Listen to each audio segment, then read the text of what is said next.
Senhoras, senhores, jovens, queridos irmãos na doutrina espírita, que nos abençoe Jesus, o amigo incondicional das nossas vidas. Pedimos licença para solicitar a todos uma elevação de pensamento durante breves segundos em favor da paz.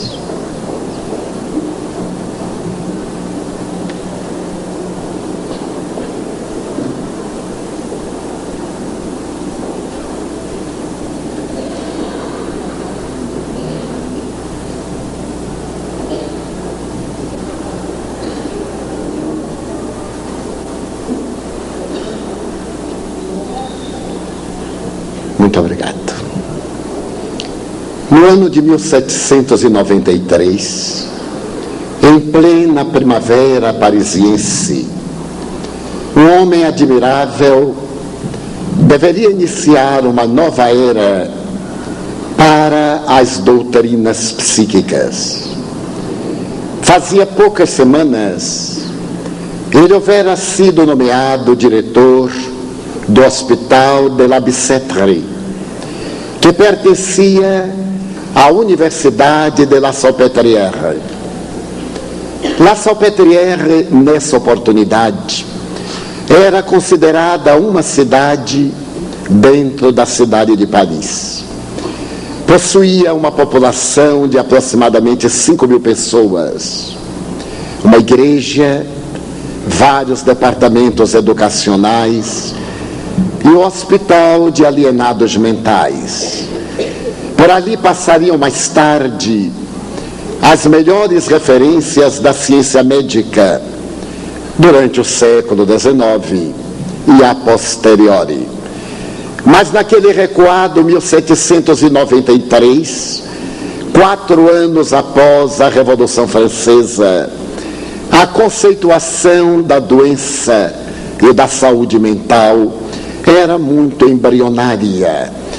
E por isso mesmo o jovem médico, logo que foi nomeado diretor do hospital, tomou uma atitude que deveria sim definir os rumos do pensamento médico a respeito da esquizofrenia na direção do futuro.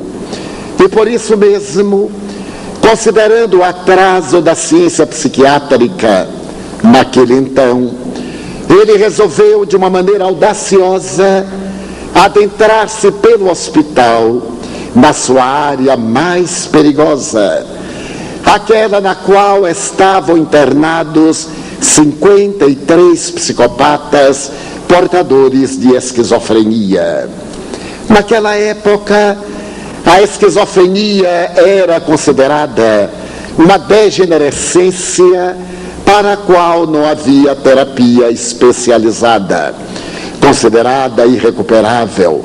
Os seus pacientes eram atirados a celas de horror, onde permaneciam até que a morte mais dolorosa significasse-lhes a maneira da libertação. Por isso mesmo, acompanhado de um serralheiro, o jovem médico chegou àquela parte inferior de La Salpêtrière e, adentrando-se no pavilhão, não pôde ocultar o terror que se lhe estampou na face. Era um prolongamento com várias celas, em um ambiente infecto, clareado debilmente por uma claraboia suja, por onde se adentravam os primeiros raios primaveris que anunciavam nova era na temperatura parisiense. Profundamente constrangido, ele chamou o guarda e pediu que, a partir daquele momento, esclarecia, fossem libertados os portadores de esquizofrenia. O guarda, que na opinião de Victor Hugo é um prisioneiro que toma conta de outros prisioneiros, igualmente tomado de surpresa, olhou o médico e redarguiu: mas o senhor não sabe o que o está pedindo? Esses pacientes que aí estão é a escória da sociedade europeia. São criminosos miseráveis. A maioria deles perdeu totalmente o senso do equilíbrio e da razão. Alguns aí estão internados há mais de 20 anos. Perderam a fala e qualquer manifestação de humanidade. São animais bípedes, temerosos, que deveriam morrer para o bem da sociedade. O jovem médico sorriu e disse-lhe, pois, a partir de hoje, neste hospital que eu tenho a honra de dirigir, ninguém mais dormirá aprisionado pelo crime de ser portador de uma doença que a ignorância médica resolve manter como uma das suas terríveis incógnitas. Eu exijo que as celas sejam abertas, que seja aberto o cadeado central e as correntes que as prendem umas às outras tombem, porque a partir de agora os esquizofrênicos viverão em liberdade. E o guarda, da sua imensa ignorância, disse, pois eu não abrirei, porque se eu abrir essas celas, esses miseráveis virão repletar este exíguo corredor e depois me matarão. Se eles matarem ao Senhor, o Senhor entrará na história, porque é uma personalidade célebre. Eu sou apenas um cidadão. Acabo de ganhar o meu direito de cidadania com a Revolução de 89. E não irei perder essa liberdade de que agora desfruto. Eu não abrirei as celas. O médico, profundamente tocado na sua sensibilidade, voltou-se para o guarda e pediu-lhe a chave mestra. Mas antes de fazê-lo, olhou para o operário que ele convidara e disse-lhe, comece a cerrar as correntes. Hoje, esses pacientes dormirão em liberdade. E aquele serralheiro, igualmente ignorante, tomado agora de terror, disse, doutor, eu fui convidado para uma atividade, mas eu não sabia que era isto. Eu não me atrevo. Se eu libertar esses miseráveis, conforme diz o guarda, eles matarão ao guarda que odeiam, matar-me-ão e depois matarão ao Senhor. Eu tenho família, eu sou cidadão parisiense e não irei jogar a minha felicidade nas mãos desses miseráveis loucos. O médico não perdeu a serenidade. Ele deveria ser a madrugada de uma nova era. Aproximou-se da primeira cela e com a chave mestra começou a abri-la. E a próxima. As portas rangiam nos gonzos enferrujados. Aqueles indivíduos de face patibular, hebetados, dominados pela sujeira e com a expressão de transvario, sem entenderem o que acontecia, foram saindo e repletando o corredor.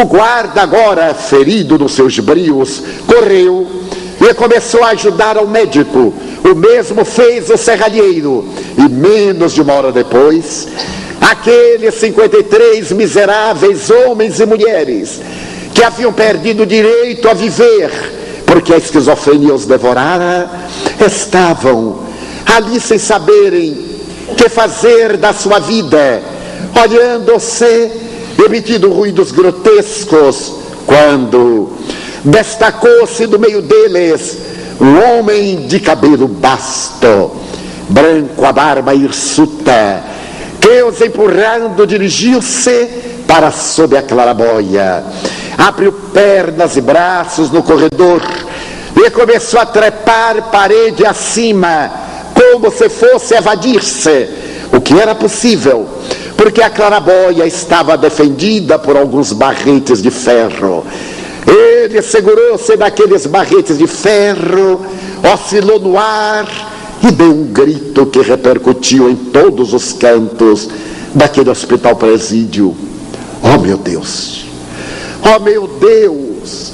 Eu já não me lembrava da beleza de um raio de sol. E agora, tomado de lágrimas, soltou-se e rastejando dirigiu-se até o médico, que estava no topo de uma breve escada de 5 degraus.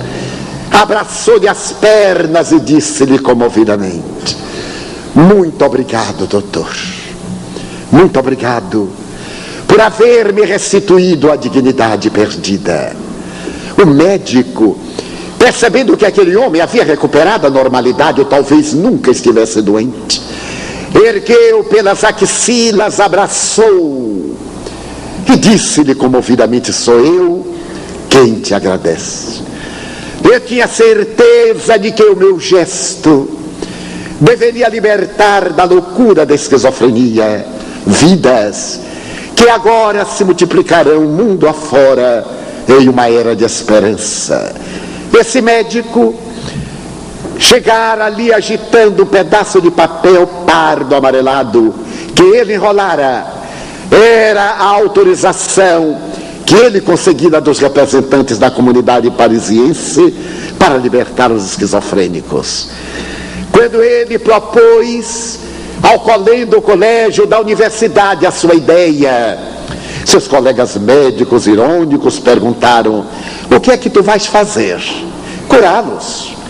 Afinal, eles estão aqui para ser curados e não para permanecerem prisioneiros. E se tu não lograres a cura, que farás? Amá-los-ei.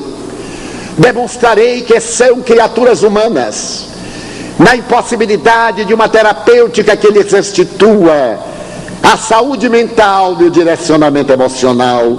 Eu os amarei, porque todos estamos na terra para o milagre do amor. E graças a isso, o jovem doutor Felipe Pinel iniciou uma nova era para a psiquiatria.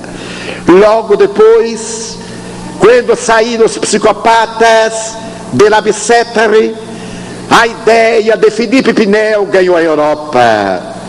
E na Itália, o doutor Chiarucci procurou os subterrâneos medievais dos hospitais de Roma para deles arrancar os alienados mentais que haviam sido encarcerados em louvor da estupidez da criatura humana. Em Londres, também outros psiquiatras foram arrancar das velhas torres ao lado das águas do Tâmisa aqueles pacientes que ali estorcegavam na loucura e estavam condenados à morte num catre de presídio miserável, somente porque as criaturas eram presunçosas na sua ignorância.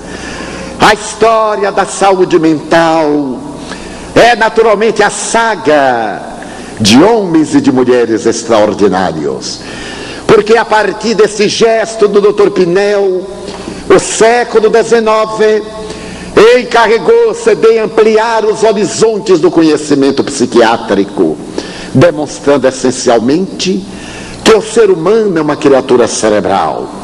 As velhas teorias a respeito de pensar pelo fígado e amar pelo coração começavam a cair, desde quando, um pouco antes, havia sido detectado o neurônio cerebral.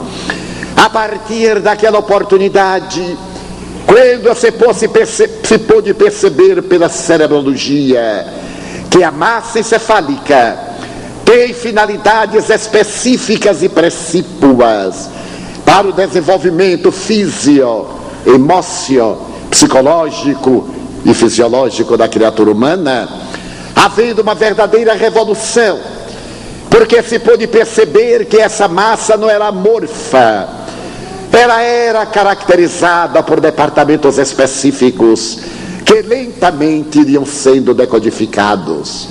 Mais tarde, ali mesmo naquela universidade,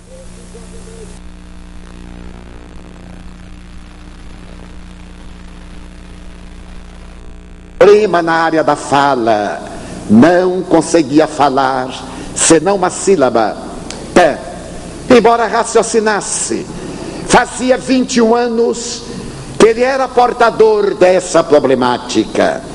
Estivera internado várias vezes, e por melhores que fossem as observações do seu aparelho fônico, os médicos detectavam que ele era perfeitamente normal, mas não podia falar.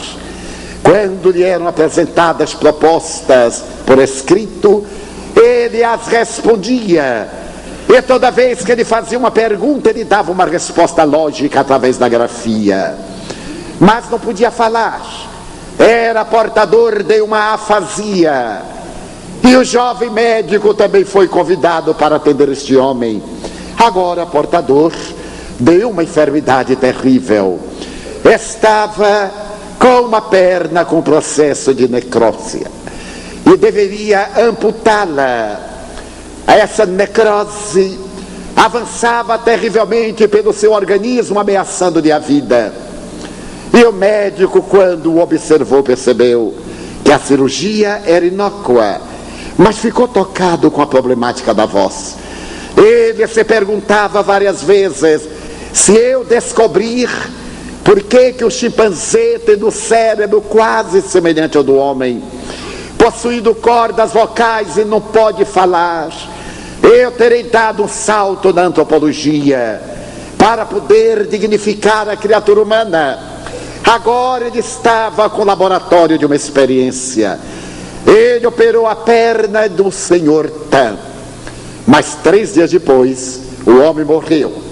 De imediato ele fez uma trepanação craniana, retirou o cérebro e foi estudá-lo à débil luz de um lampião a gás. Qual era o mistério que aquela massa branco-cinzenta encerrava?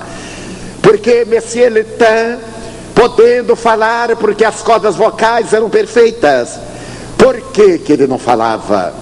Na observação que ele aprofundou durante a noite, madrugada ou dia, ele percebeu por fim uma ligeira despigmentação no lado esquerdo do cérebro, na terceira circunvolução frontal esquerda.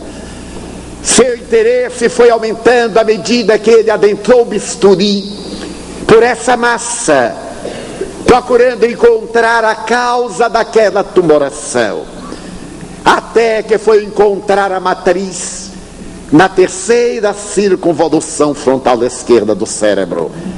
Então ele gritou: é aqui que a criatura humana fala, é aqui que está o centro da palavra.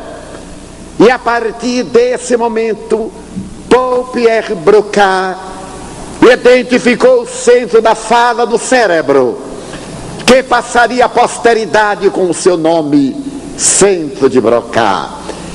O seu entusiasmo foi tão grande que, ao apresentar a tese na Sociedade de Antropologia Francesa, ele também oferecia um prêmio de 100.000 francos ouro a quem comprovasse que ele se houver enganado.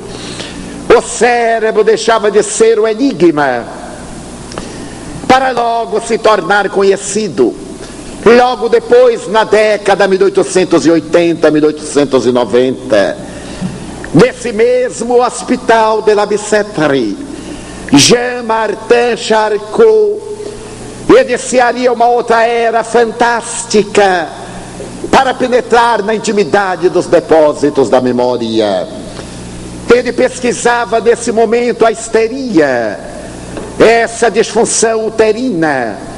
Mas será que a criatura humana, diante de certos momentos estressantes, não pode desencadear uma enfermidade fisiológica que hoje nós chamamos somatização?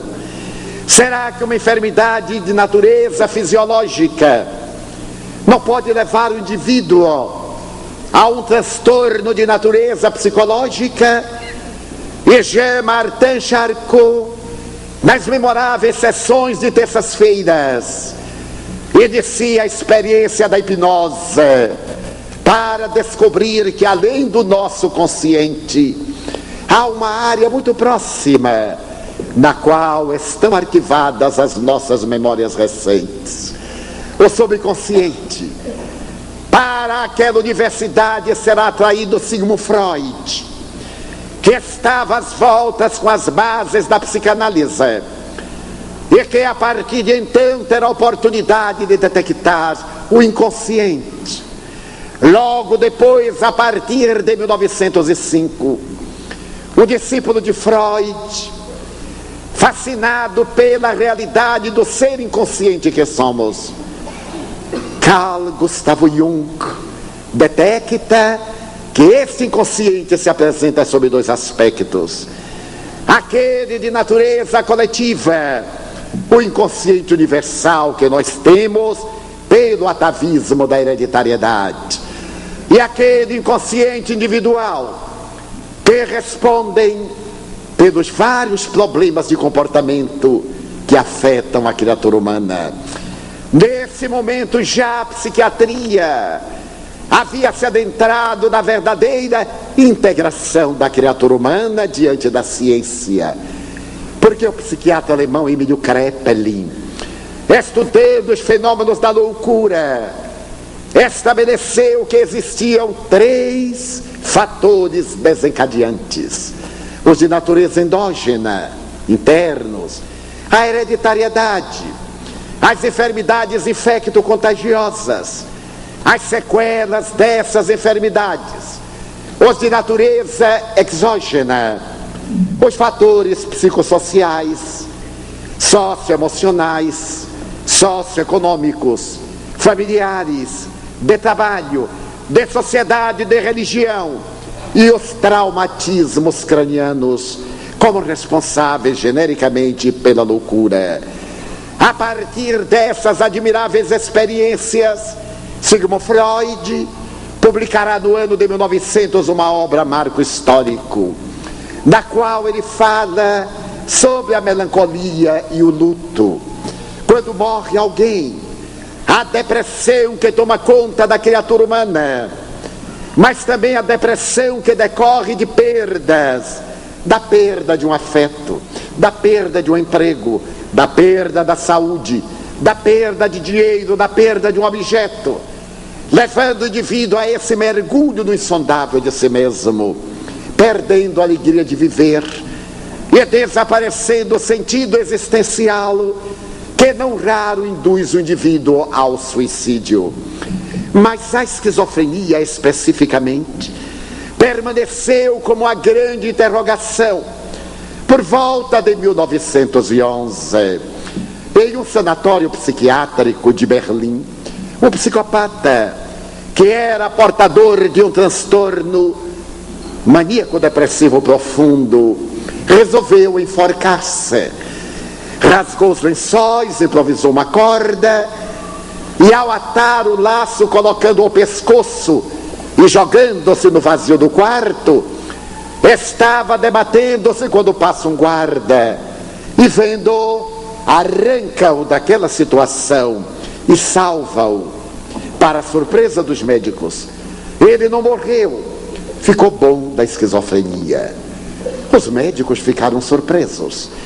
Mais tarde chegaram a notícia de Viena que uma psicopata que estava no estado quase de ebetação foi levada para um banho porque se negava a banhar-se, e enquanto se debatia na mão dos enfermeiros, ela escorregou, bateu a cabeça na borda da banheira e teve uma concussão cerebral. Consideraram-na morta, levaram-na para um velório, e no momento em que ela estava sendo velada, subitamente ela despertou e fez uma pergunta lógica: aonde está o meu marido? Então os médicos ficaram surpresos, porque aquela psicopata não havia morrido, ficara boa da esquizofrenia. Por volta de 1914, ainda em Berlim, um outro psicopata burlou a vigilância da guarda e atirou-se do 3º andar de um manicômio. Todos acreditavam que ele se esborracharia no solo, despedaçando-se. Mas antes de cair, ele foi amparado pela rede elétrica, tomou uma alta carga de choques, caiu e ficou bom da esquizofrenia. Então os médicos anotaram qual será a razão: choque elétrico, concussão cerebral, enforcamento, leva o indivíduo a recuperar a saúde mental. E perceberam que nesses 3 episódios havia um fator comum: a falta de oxigênio no cérebro, a anóxia. Eles perceberam que, se fosse possível diminuir a entrada de oxigênio no cérebro, era provável que os pacientes esquizofrênicos recuperassem a saúde mental. Foi quando o Dr. Seikel, em Viena, apresentou o resultado de um trabalho monumental, curando uma das personalidades mais famosas da época. Em 1933, ele estava dando alta ao grande bailarino russo Nijinsky, que era esquizofrênico. Nijinsky, quando passava os surtos esquizofrênicos, voltava ao palco e deslumbrava o mundo. Depois mergulhava nesse abismo da loucura. E o Dr. Seikel conseguiu curá-lo através de choques úmidos de insulina e de metrazol. Havia conseguido fazer a anóxia cerebral. É verdade que mais tarde Nijinsky tem um surto mais demorado e morre esquizofrênico. Mas para a psiquiatria essa vitória foi de alta magnitude, porque logo depois, em 1935, no Centro Interacadêmico de Budapeste, um outro médico, esse Ladislaus Fomedun, havia percebido que os esquizofrênicos não se tornavam epilépticos e que os epilépticos não tinham surtos esquizofrênicos. A tese hoje é contestada, mas em 1935 ele começou a realizar experiências muito marcantes. Toda vez que morria um esquizofrênico ou um epiléptico, ele retirava o cérebro e começava a estudar, e percebeu que havia uma diferença tópica entre o cérebro de um esquizofrênico e o cérebro de um epiléptico. O que seria? Por que o epiléptico não ficava esquizofrênico? Por causa da convulsão. Quando ele tinha uma convulsão epiléptica, o cérebro ficava sem oxigênio, a esquizofrenia não se instalava.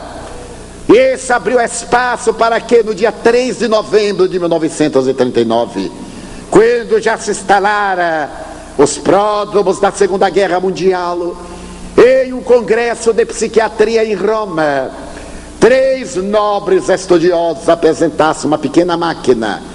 Os doutores Cherlet, italiano, Kalinowski, russo, e Bini, italiano, estavam sugerindo proceder-se a uma terapêutica através do eletrochoque.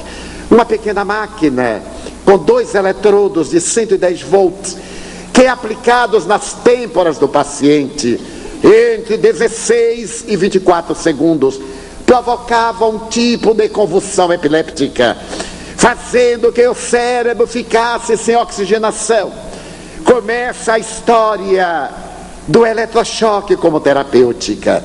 Vem a Segunda Guerra Mundial e, ao terminar em 1945, a psicologia foi chamada para estudar a criatura humana, porque os veteranos retornavam do front com transtornos neuróticos, violentados no equilíbrio, agressivos uns, deprimidos outros, e era necessário uma terapêutica psicológica para poder arrancar aqueles traumas perturbadores.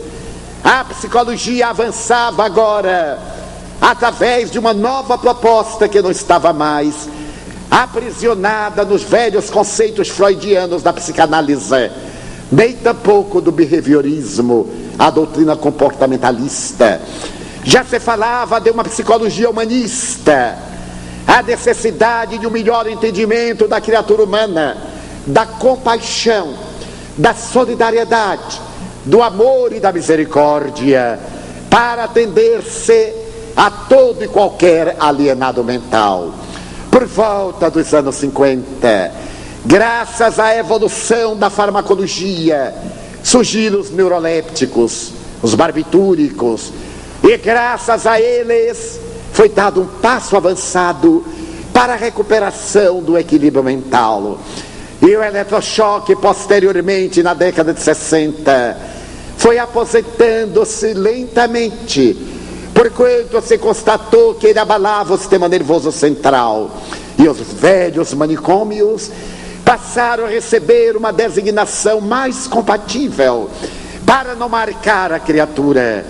Quando alguém voltava à sociedade depois de um manicômio, assinalado como louco, a sociedade não perdoava, porque a sociedade também é louca e gosta de marcar os indivíduos. Mesmo na família, se costumava dizer: muito cuidado, ele é louco. Ele era louco. Loucura que muitos ainda irão ter antes de morrer. Então, nessa situação, a psicologia sugeriu que se eliminasse o velho nome de manicômio, e surgiram os sanatórios. O sanatório é um lugar especializado para a saúde mental. Porém, na década de 70, graças à evolução da psiquiatria e à visão de uma criatura integral, o ser humano não é mais o cérebro, é uma realidade tridimensional: espírito, perispírito e matéria. A criatura humana é um ser que pensa, e é necessário uma visão transpessoal desse indivíduo, graças ao trabalho extraordinário do Dr. Maslow, nos Estados Unidos, e de uma equipe de psiquiatras corajosos e de cientistas que se propuseram a reformular a velha psicologia. Então, o sanatório passou a ser considerado agora uma clínica de psiquiatria. Era uma forma mais suave, evitava naturalmente aquela marca, aquele complexo de inferioridade. E já dos anos 90, a evolução se fez tão extraordinária que a palavra clínica passou a ser substituída por 3 letras: o spa. Quando o indivíduo vai para um spa, nem sempre vai para emagrecer. Se ele é pobre, ele ainda vai para o sanatório. Mas se ele é rico, ele vai para o spa, que é muito elegante.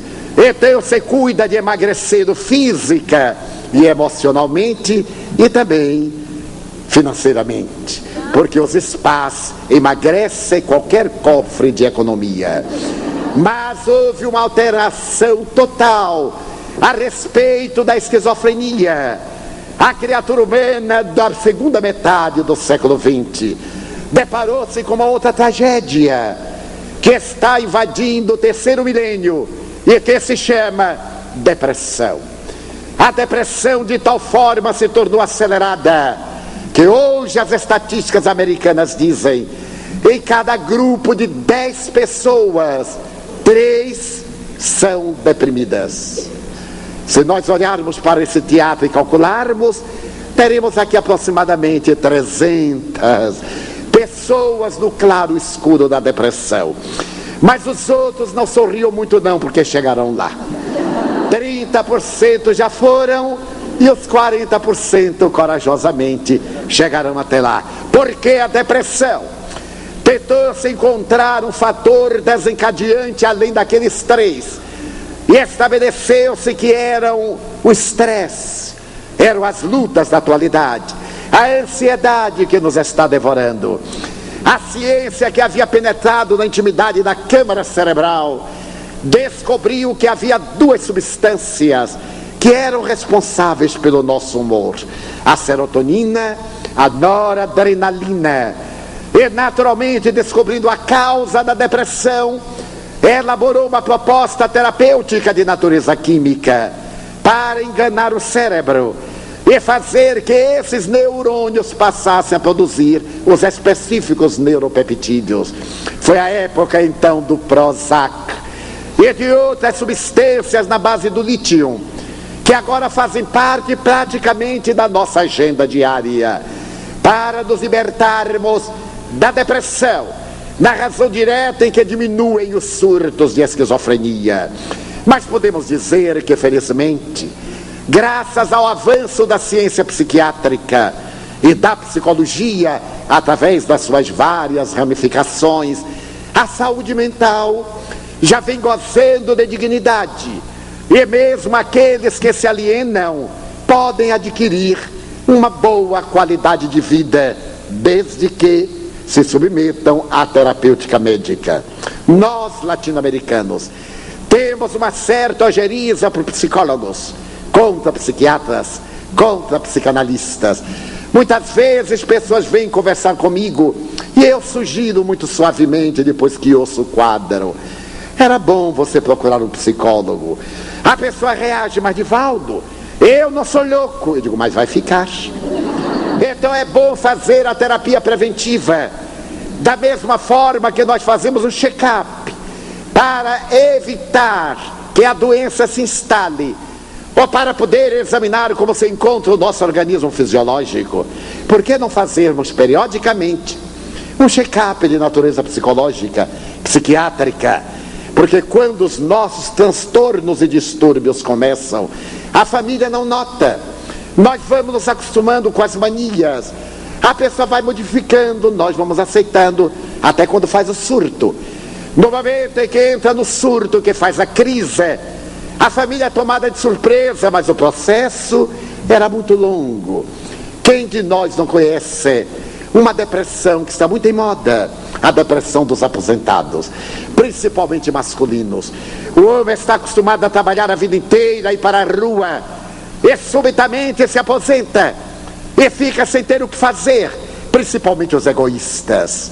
Em um mundo onde há tanto o que fazer, há bem do próximo, mas eles aprenderam somente a fazer quando são remunerados. Eles não são úteis, eles são vendáveis. Vendem seu tempo, vendem serviço, não doam. Então ficam dentro de casa.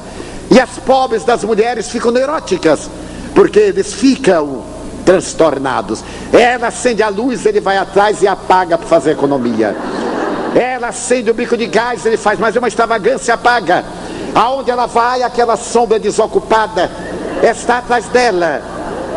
E então, por favor, mande essa gente trabalhar, plantar flores no jardim público, ser guarda na porta de escolas para facilitar o trânsito, tornar as suas vidas úteis, para que não se tornem um peso na sociedade, tomado pela depressão, que se converte na depressão senil, que não tem volta. Porque a melhor terapia para qualquer transtorno de natureza emocional e psiquiátrica é o trabalho. Laborterapia, praxisterapia. E mentes que estão preocupadas com as ações do bem, a serotonina, a noradrenalina são estimuladas e naturalmente o indivíduo se enriquece de saúde, não envelhece. Ao invés de fazer tanta cirurgia plástica e silicone, trabalho. Quando nós trabalhamos, mantemos a juventude. É a melhor receita de juventude, é o trabalho, a alegria de viver, saber-se útil, deitar-se com pleno para o dia seguinte e tornar-se alguém que está construindo a sociedade, conforme adotou o psicólogo americano, observando operários que trabalhavam. Eram operários braçais. Eles carregavam os pequeninos carros com pedras. E no momento em que passava um desses operários, o psicólogo perguntou-lhe: o que é que você está fazendo? E o operário, que era revoltado, gritou-lhe: o senhor é cego, não está vendo que eu estou carregando pedras? Ele sorriu. Veio um segundo e ele perguntou: o que é que você está fazendo? Era um depressivo. Eu estou carregando pedras. Ele adotou. Veio um terceiro e ele perguntou: o que é que você está fazendo? Eu estou construindo aquela catedral. Todos faziam a mesma coisa, de maneira diferente. Um era revoltado, o outro era depressivo, mas o outro era idealista. Na hora que nós colocarmos o idealismo em nossa mente, a vida muda, porque nós mudamos. Já que não nos é possível mudar o mundo, mudemo-nos e o mundo se torna muito melhor. Mas esta proposta é da ciência espírita, que veio esclarecer a razão dos nossos transtornos psicológicos e dos nossos distúrbios psiquiátricos. Coube a Allan Kardec, desde a publicação em Paris, a 18 de abril de 1857, de O Livro dos Espíritos, decifrar a incógnita da criatura humana. As enfermidades em geral, as tragédias em particular, as ocorrências negativas que sempre acompanham o ser humano, não são punições da divindade, nem desgraças que nos acontecem. São experiências iluminativas. O Espiritismo veio dizer que somos seres imortais, que mergulhamos no corpo e que saímos do corpo. Adentremos-nos na matéria pela fecundação, saímos da matéria pela desencarnação, e continuemos na vida plena, na condição de semeadores, somos também os colhedores. Depois da insementação, vem inevitavelmente a colheita, e por consequência cada qual colhe a sementeira que realizou. A infelicidade, conforme a denominamos, é resultado dos nossos atos ignóbeis, das nossas ações perversas ou frívolas, desse prazer que nós temos de prejudicar, de competir, de perseguir. Quem de nós aqui não sente um certo prazer quando vê a queda de alguém que nós antipatizamos? Quem é de nós que não diz, eu já esperava, e dá esse riso de vitória para quebrar a cara logo depois? Porque são leis da fatalidade. Quando nós poderíamos lamentar, como propõe o Dalai Lama, apresentar compaixão, e a doutrina espírita apresentar a caridade. Mesmo aqueles que travam contato com a revelação da imortalidade da alma, qual a transformação moral realizada interiormente, tornamos-nos teóricos. Acreditemos que a alma imortal, como quem vai a um clube e acredita que aquilo é muito agradável, mas não fazemos o trabalho para, quando desencarnarmos, estarmos bem, e antes de desencarnarmos, vivermos bem. O Espiritismo veio sacudir-nos até as raízes. Você é o autor do seu destino. A felicidade e a desídia, o prazer e as lágrimas são decorrência dos seus atos. O nosso mecanismo de autodefesa diz, mas eu não me lembro de quando pratiquei o mal, por que eu tenho que pagar agora? Muito bem, mas está perfeitamente consciente de que não pode fazer o mal agora e continua fazendo. Naturalmente vai esquecer-se, porque a reencarnação coloca um véu que nubla, não apaga totalmente, nubla as lembranças, porque todos nós temos intuições, as nossas tendências caracterizam as nossas heranças, a simpatia, a antipatia, o déjà vu, o déjà senti, o déjà raconté dos psicólogos. Tudo isso demonstra que há em nós uma realidade, essência, que é um arquivo, e essas lembranças estão amortecidas, porque se estivessem perfeitamente lúcidas não suportaríamos, arrebentaria o nosso equilíbrio psicofísico. Toda vez que temos uma mágoa, um ressentimento, uma dor, uma angústia, como nos atormentam. Se nós nos lembrássemos dos dissabores, das tragédias do ontem, adicionadas com as incertezas e sofrimentos do hoje, o nosso equilíbrio mental, emocional, se desestruturaria. Então a divindade nos dá um leve olvido, para que através desse esquecimento muito suave, possamos edificar o bem em cada etapa da nossa existência. Nas alienações mentais, doente é o espírito, como nas problemáticas fisiológicas. A doença é um estado de vinculação entre o interior, que se abre, e o exterior, que permite o contágio, a manifestação do distúrbio. Na hora em que houver uma recuperação interna, desaparecerão os efeitos externos. A doutrina espírita elucida que em muitos problemas depressivos, em muitos conflitos fóbicos, nos transtornos esquizofrênicos e autistas, se não na totalidade, o espírito é o devedor.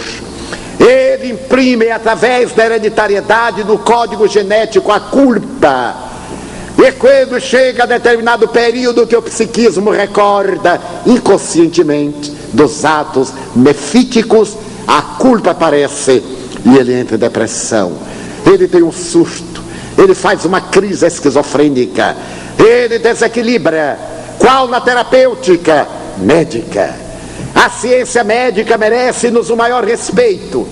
No entanto, porque ela está cuidando de efeitos, é necessário irmos à causa, à terapia espírita.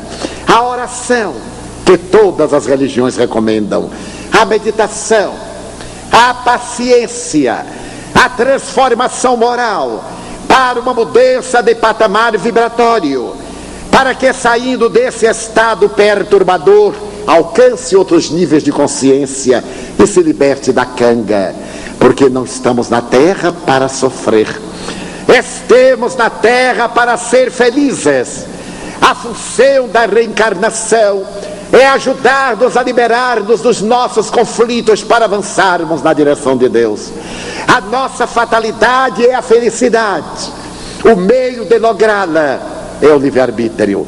Podemos fazê-lo como Chico Xavier, ou Madre Teresa de Calcutá, ou Pasteur, ou Francisco de Assis, mas também poderemos fazer como os belicosos, que estão destruindo nações com sem motivos justos, gerando karmas tormentosos para a terra e para eles próprios.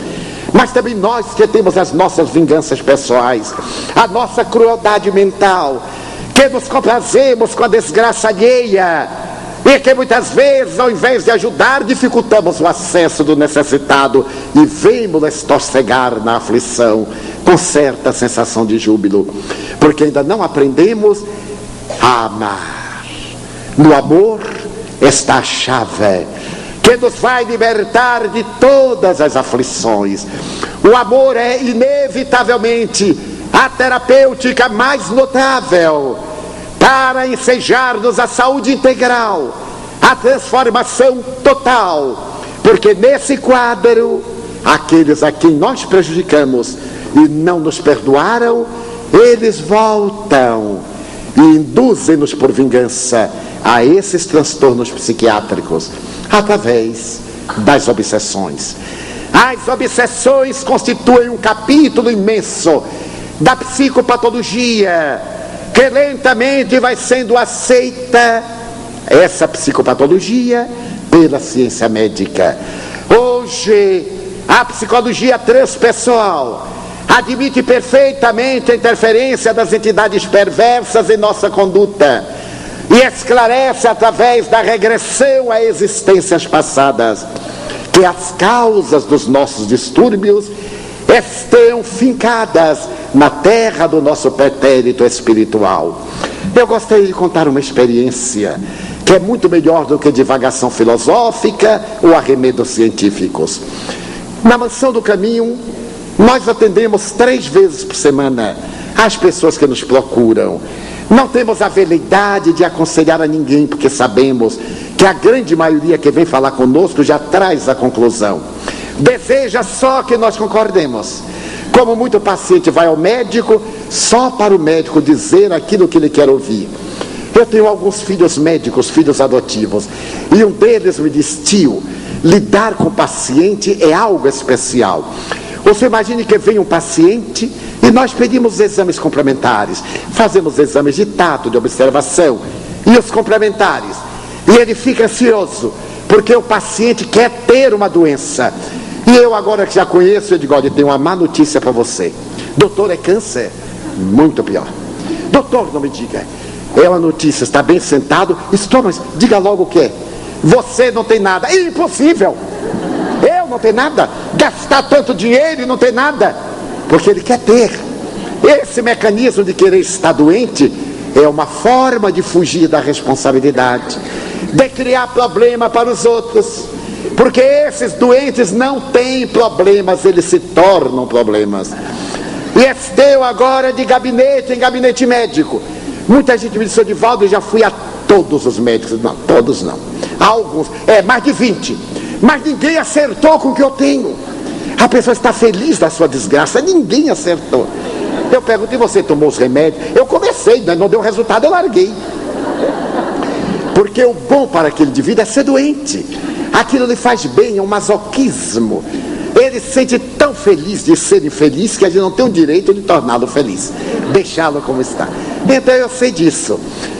E anteriormente eu atendia quantos ficavam, às vezes até às 5 da manhã. Graças à evolução do processo psicológico no movimento espírita, através do atendimento fraterno, agora nós somente recebemos os casos mais graves, porque os atendentes fraternos selecionam e nos encaminham àqueles que eles pensam que eu estaria em condições de atender. Mas antes, digamos há 15 para 16 anos, nós estávamos atendendo, quando já mais ou menos 23h30, faltavam umas 8 ou 10 pessoas, chegaram umas personagens estranhas. Uma moça em camisa de forças, um cavalheiro muito agitado e 2 indivíduos muito fortes que eu atribuí serem enfermeiros psiquiátricos. Naquele tempo a especialização era musculatura para segurar os doentes. Eles ficaram lá, a paciente, os 2 cavalheiros, e o senhor veio-se até mim, um homem de 48 anos, moreno. Eu estava atendendo uma senhora, eu atendo de pé, coloco alguns livros ao lado, apoio-me à mesa. E ele me disse: senhor Divaldo, eu preciso falar-lhe. Eu sorri para ele e disse: um momentinho. Mas senhor Divaldo, o meu caso é urgente. Eu disse: mas o senhor vai esperar um pouquinho, porque eu estou atendendo essa senhora. Mas senhor Divaldo, o meu caso é de emergência. Eu disse para a senhora: um momento. Pois não, qual é a emergência? É minha filha. Eu olhei. Qual é o problema dela? Ela está esquizofrênica. E eu perguntei: há quanto tempo? Há 7 meses. Eu digo: então pode esperar mais meia hora, não é verdade? O senhor aguarda um pouquinho. Mas senhor Divaldo, mandaram-me aqui. Eu disse: mas ela chegou aqui às 3 da tarde, não foi, minha senhora? Foi, senhor Divaldo. E o senhor está chegando 11h30 da noite, pela lei natural. Mas senhor Divaldo, e a caridade? Porque essas pessoas são muito bem informadas contra os outros. E a caridade? Eu disse: a caridade consiste em respeitar o direito alheio. Se ela chegou às 3 da tarde, o senhor às 11h30 da noite, a caridade é o senhor dar oportunidade para ela que o merece. E nós estamos perdendo tempo, porque eu não vou atender o senhor agora. A caridade também educa as pessoas mal educadas. Então, se eu espera um pouco, eu atenderei. Mas, senhor Divaldo, eu digo: também não tem problema. Se o senhor não pode esperar, o senhor passa ali na secretaria e pega o dinheiro que pagou e vai embora. Mas eu não paguei nada. Eu digo: então não vejo porque você está tão aborrecido. Porque eu estou aqui desde as 5, são 11h30. O senhor chegou agora já de mau humor? Não dá. Afinal, eu atendo 5 vezes por semana. E na primeira que o senhor vem, já vem assim. E estamos perdendo tempo, porque eu não vou atender. Vou atendê-la, atender aqueles, e depois terei muito prazer. Ele ficou muito contrariado, foi para lá, para cá, mas eu não me incomodo. Continuei atendendo, a senhora ficou nervosa e digo com muita calma: aqui é a casa de Jesus. Quem chega não manobra, ou se submete ou vai embora. Não botamos convite de entrada, nem sugerimos que saia. Conversei com os outros. 1h30, 2 horas da manhã. Ele estava indócil, eu acabei o último. E então eu dei um sinal para ele: por favor. Ele gritou de lá: e o senhor não pode vir aqui? Eu então disse: meu Deus, eu acho que o doente é ele, não é a filha. Porque há muita gente que sem camisa de força está pior do que o outro. Ele vai ver que é ele que está doente. Eu podia, claro, mas eu fico nessa ponta porque eu deixo uma cadeira para apoiar. Não sou mais adolescente, naquela época eu tinha 60 anos, para me apoiar. Então eu disse: olha, poder eu posso, mas como eu sei que as pessoas adoram fantasias e mistificações, eu fiz o teste. Sucede que aqui os guias me ajudam. Se eu for, eles não vão. Ele perguntou: é verdade? Eu digo: é verdade. Ele veio correndo. Funcionou. Como a gente gosta de fantasia. Funcionou, eu continuei calmo. E a menina veio mais ou menos empurrada pelos 2 enfermeiros. Eu disse: pois não, meu amigo, as suas ordens. Seu Divaldo, já são 2h30. Eu digo: para mim também são 2h30, não é só para o senhor não. E eu ainda vou viajar 30 quilômetros. O senhor mora aqui, tem um carro muito bom, eu vou de Kombi. Ali estão muitas pessoas me esperando que trabalham na comunidade. Mas isso é secundário, vamos lá, qual é o problema? Senhor Divaldo, é o seguinte: minha filha está esquizofrênica, olhe para ela. Eu olhei. Eu vim aqui a mandado do doutor fulano de tal. Era um psiquiatra famoso. O senhor conhece? Eu digo: não, eu conheço. Eu conhecia realmente. Mas não adiantava nada com isso. Ele mandou que eu procurasse o senhor. Pois não. Ele disse: olha, o caso da sua filha é hereditário, porque você teve uma irmã que era esquizofrênica e morreu no manicômio. Então ele mandou que eu viesse perguntar ao senhor e disse: porque essa gente, esses espíritos, você sabe como é que é, né? Essa gente, então eles às vezes acertam. Vai lá e pergunte. Foi bom, porque eu fiquei sabendo o que é que o meu amigo psiquiatra pensava de mim. Então eu sorri do conceito que ele fez. Ele disse, pois não. E o senhor deseja de mim o quê? Seu Edivaldo, eu desejo o seguinte, que o senhor me diga se minha filha vai ficar boa ou não. Porque se ela não ficar boa, eu a matarei. E depois eu me mato. Eu digo, e eu vou para a cadeia. O seu psiquiatra é que tem que dizer ao senhor se ela vai ficar boa ou não. Porque ele é que é o psiquiatra. Eu sou um terapeuta espiritual. E na visão de um terapeuta espiritual, todo mundo ficará bom depois da morte. Alguns ainda ficam doentes, só na próxima reencarnação é que vão ficar bons. Mas isso é secundário. Qual é o problema da menina? Ela enlouqueceu. Eu disse, pois não. O senhor tire a camisa de força da menina. Porque eu vi que era uma obsessão. Eu percebi o espírito que a estava atenazando. Então tire-lhe a camisa de força. Seu Edivaldo, o senhor acha que eu vou tirar a camisa de força desse monstro? Eu digo, eu acho não, estou determinando. O senhor tem que tirar a camisa de força. Porque aqui é a casa de Jesus.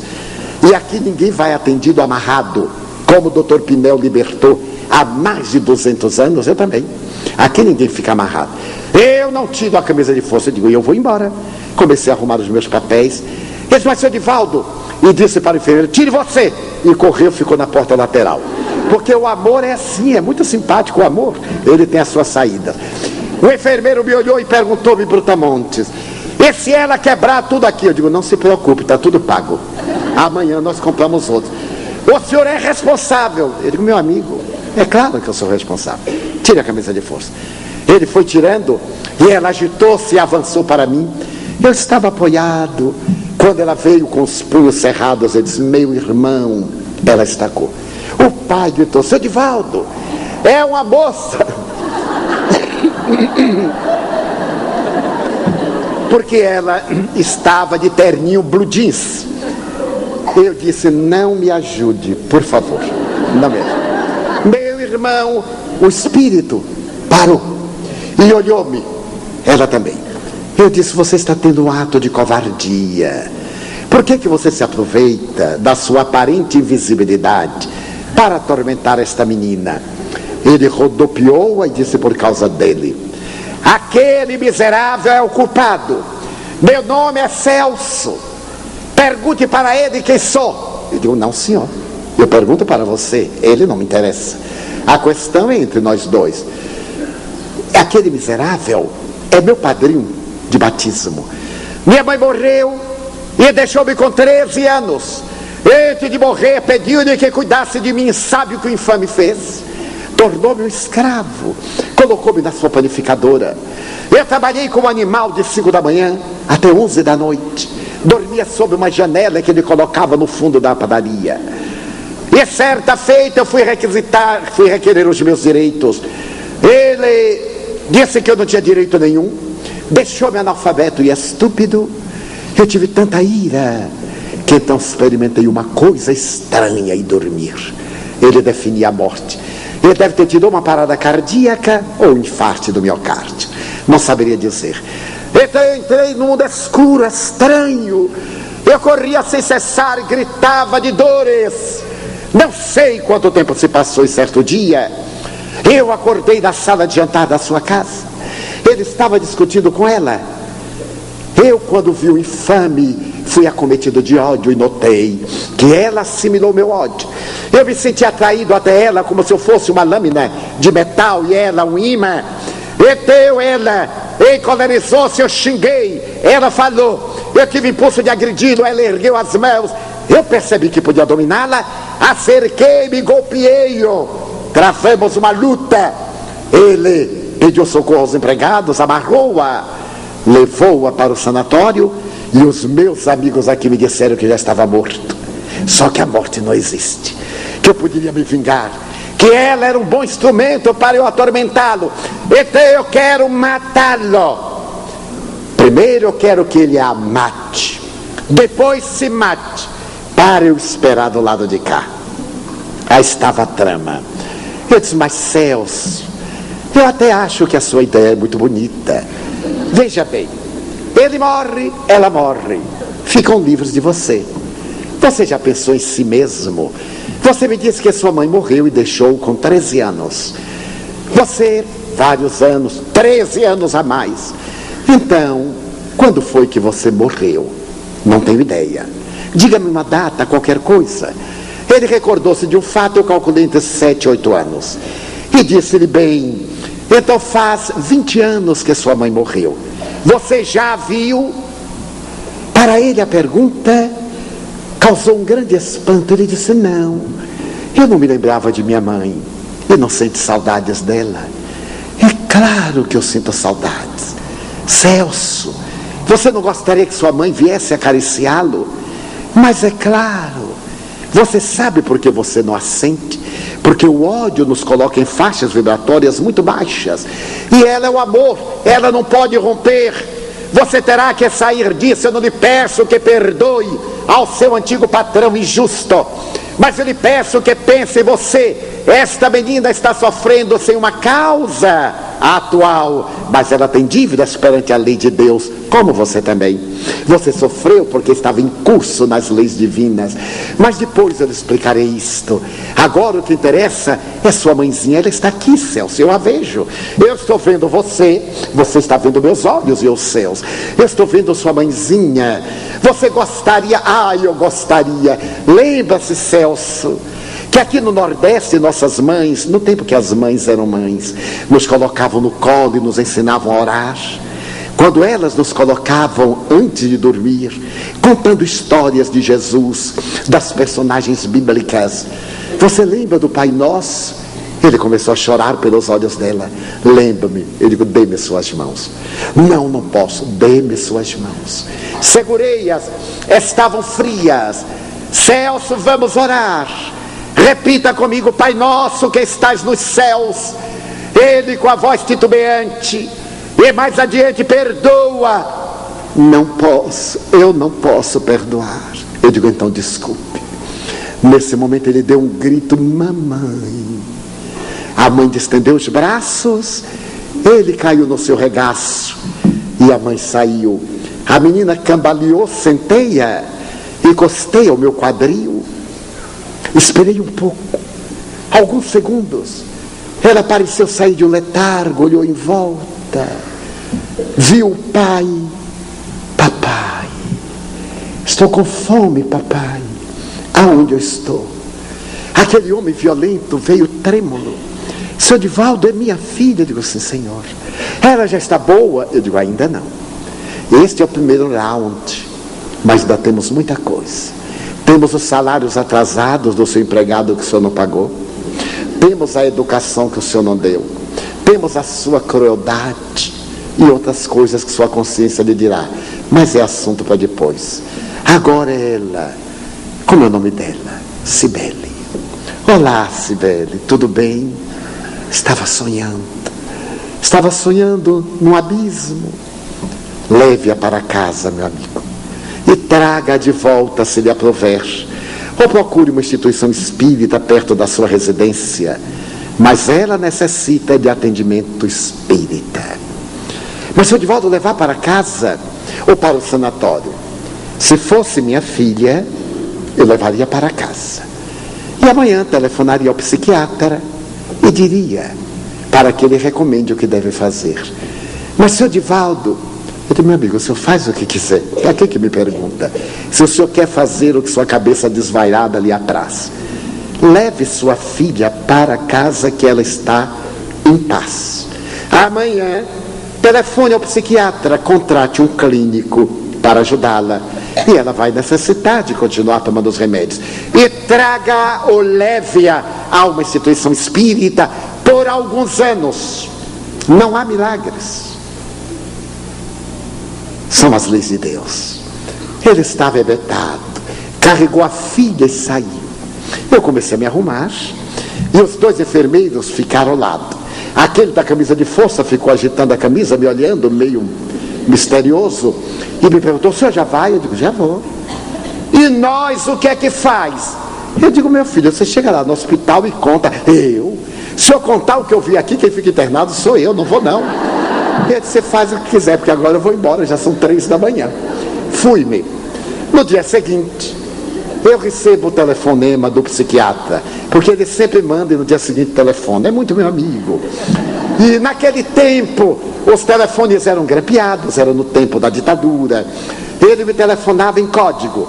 Pela manhã, lá para as 10, ele me ligou e perguntou: Divaldo, era sim, senhor. Vai, outra. Quer dizer, era obsessão, vai receber a terapia, outras vezes, sim, senhor. Era o nosso código. Assim começa a saga de Celso e de Cibele. Na terça-feira seguinte, eles voltam,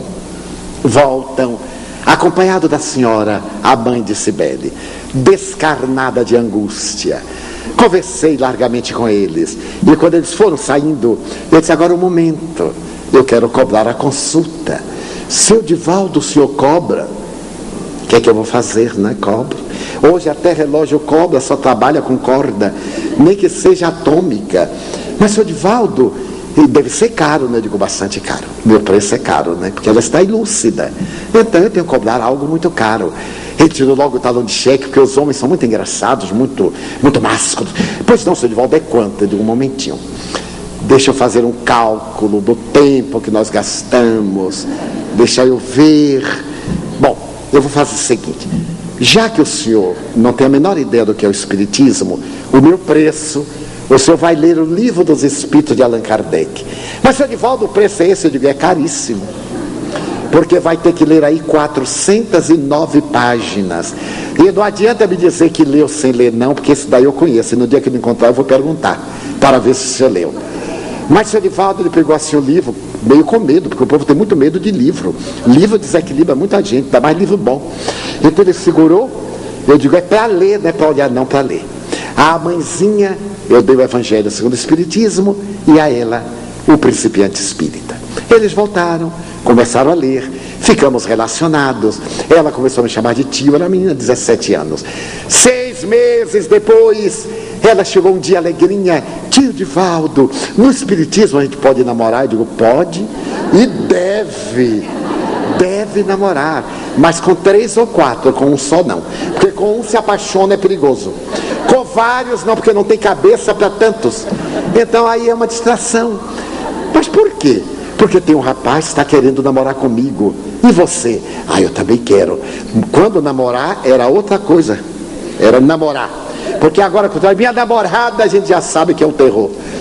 Era quando namorava, enamorava-se um do outro.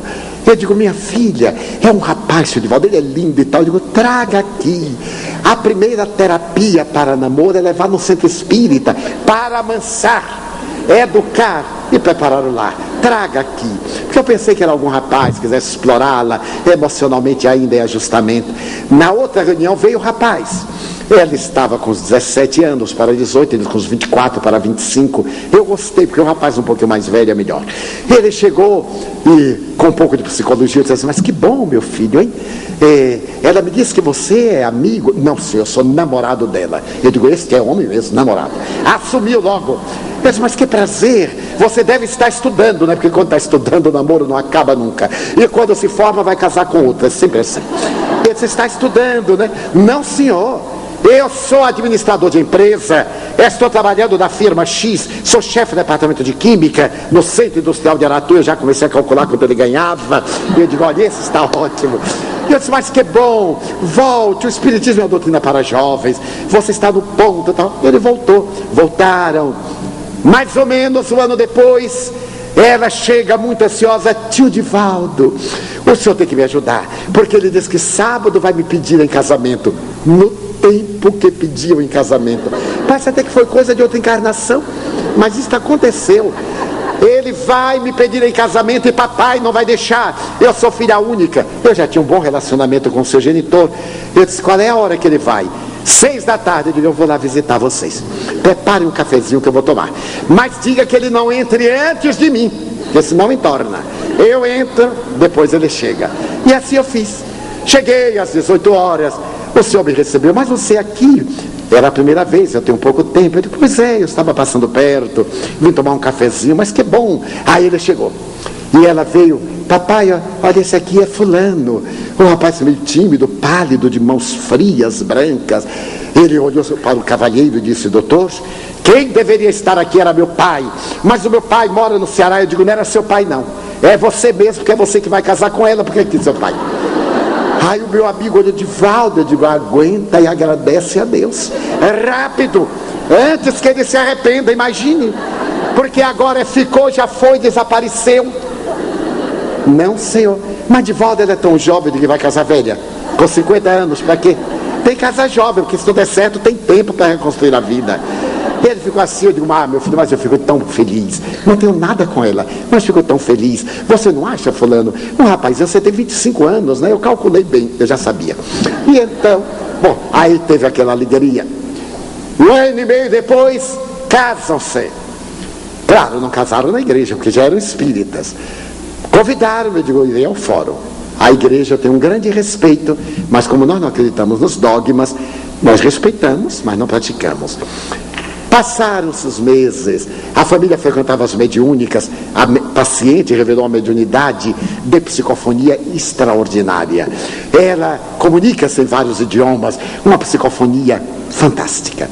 Certo dia eu estava na reunião mediúnica, quando Celso aparece-me e diz, Divaldo, eu me vou reencarnar. Que bom, Celso. Aqui em Salvador? Sim, em Salvador. Mas que ótimo. Em quem você vai reencarnar? Através dela. Eu digo, não. Isso eu quero ver. Eu quero ver este netinho nos braços de vovô. Eu quero ver. Como diz, eu pago para ver. Pode contar, eu já estou me preparando. Já se haviam passado os 4 anos. Certo dia ela chegou-se, aproximou-se de mim e disse, tio, eu acho, eu digo, com certeza. E vai ser um garoto. Mas eu já sabia, digo, nada, intuição. Vai ser um garoto. Passam-se os meses e uma madrugada eu estou atendendo, o telefone me chama de urgência. Era um caso de emergência, eu fui correr. Era o meu amigo. Divaldo, nasceu meu netinho. Venha vê-lo. Eu disse, mas são quase 3 da manhã, eu ainda estou atendendo.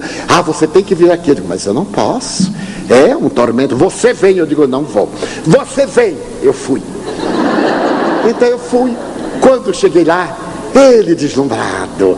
E então a criança recém-nascida, não pode haver nada mais feio do que criança recém-nascida. Mas ninguém diga, porque é o inimigo para outras encarnações. Ele disse, Divaldo, não é lindo? Eu aí me lembrei de Chico Xavier. Chico Xavier tinha uma expressão assim, que beleza, meu Deus. Aí estava tudo interpretado. Eu disse, meu Deus, que beleza. Olha, Divaldo, daqui até aqui é o pai, daqui até aqui é a mãe, daqui até aqui sou eu. Eu olhei, aquele rosto vermelho, inchado, o nariz, os olhos, eu digo, meu Deus, que coisa.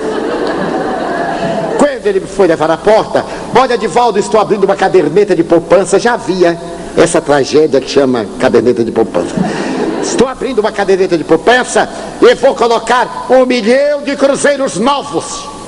Eu disse, é pouco. Calculei o que ele devia, eu digo, é pouco. Mas por que é pouco? Eu digo, olha, coloca mais. O senhor tem bastante dinheiro. Mas ele é o meu herdeiro universal. Eu digo, depois da morte. Esse negócio de dar depois da morte não vale, tem que dar em vida. Quando a gente dá depois da morte, ele não deu, a gente deixou porque não pôde levar. Dê agora, faça o favor. Então eu vou subir para 2, eu digo, arredonde para 5. Mas eu vou ficar rico, porque isso não abala. Eu disse, me arrependi de ter lhe avisado. Eu digo, não arrependeu não, fique em paz. Muito bem, o menino cresceu e tal. Quando o menino tinha 2 anos, ele estava na Mansão do Caminho, o avô, e me perguntou, Divaldo, quero lhe fazer um pedido que você não vai me negar. Eu já sabia que ia negar, porque quando é assim, eu sorri e disse, pois não, vamos ver. Divaldo, você sabe quem é que está reencarnado como meu neto? Vagamente. É algum dos apóstolos de Jesus? Eu disse, não. Também não é necessário exagerar tanto. Mas é um missionário. Com certeza. Ele tem uma grande missão na terra ao seu lado. Quer dizer que meu neto é um missionário do amor, da caridade e do perdão. Quando o menino completou 4 anos, ele chegou um dia e disse, mas Divaldo, esse negócio de reencarnação é turbulento. Você sabe quem é que está reencarnado na condição de meu neto? Eu digo, vagamente. Mas por que essa preocupação? Porque é um paradoxo. Eu olho para aquele pedaço de gente, ele me beija e me morde, ele me abraça e me chuta. Eu digo, é assim mesmo, é o processo da evolução. O senhor terá que educar o canino, o futebolista, vai educando. O menino deve estar agora com uns 13 anos e ele me pergunta, tio vô, eu me lembro de tanta coisa, tio vô. E um dia ele me disse, eu me lembro de quando você disse céus, lembranças da reencarnação. Ela não teve mais nenhum episódio, teve mais 2 filhinhos, é mãe de 3, frequenta a nossa casa. O avô deslumbrado me disse, que bom que eu não dei todos os meus bens para ele, porque vieram mais 2 depois. Eu digo, senhor, então para ele dá em vida e para os outros o senhor deixa o resto, mas todo ano coloca a importância que isso são os juros dos nossos débitos espirituais de outras vidas. Então aí está o fato real de loucura por mediunidade obsessiva e da reparação através do amor. O Espiritismo veio, pois, conclamar-nos a uma visão mais profunda a respeito da vida e para dizer que o amor é, em nossa existência, o fundamental. Através do amor nós podemos viajar na direção do infinito e as nossas manifestações perturbadoras, as depressões, as infelicidades, as angústias, os insucessos econômicos, afetivos, se nós amarmos, mudarão de estrutura, porque quem ama é que é feliz. Eis que eu vos mando como ovelhas mansas ao meio de lobos rapaces, disse Jesus aos seus discípulos. Amai-vos uns aos outros, para que todos saibam que sois meus discípulos. O que é que nós temos feito? Ao invés do amai-vos, a humanidade está no armar-vos. Armar-vos uns contra os outros. Este é um momento muito grave. A ciência já desenvolveu a sua tarefa, já chegou às conclusões mais elevadas, já está realizando essa psicoterapia da transformação interior. Hoje, várias academias aceitam a interferência da prece como terapia. Já recomendo a presença de terapeutas espirituais. É necessário que neste crepúsculo da cultura, neste momento do ocaso da ética e nesse amanhecer de uma era nova, que os espíritos anunciam como a era do amor, da beleza, da paz, da religião, da arte, apesar desses tormentosos dias que são ainda os reflexos do milênio passado, que nós comecemos a tarefa transformando-nos para melhor, já que não podemos impedir a guerra, nem fazer a paz entre as nações. Façamos a paz com nós mesmos, com nosso filho, com o parceiro dentro de casa, com o amigo, com o chefe, com o companheiro na rua. Que sejamos agentes multiplicadores. Alguém não gosta de mim, não nos preocupemos, o problema é dele, não é meu. Toda vez que alguém que não gosta de mim me vê, fica de mau humor, portanto ele é que fica mal, eu fico ótimo.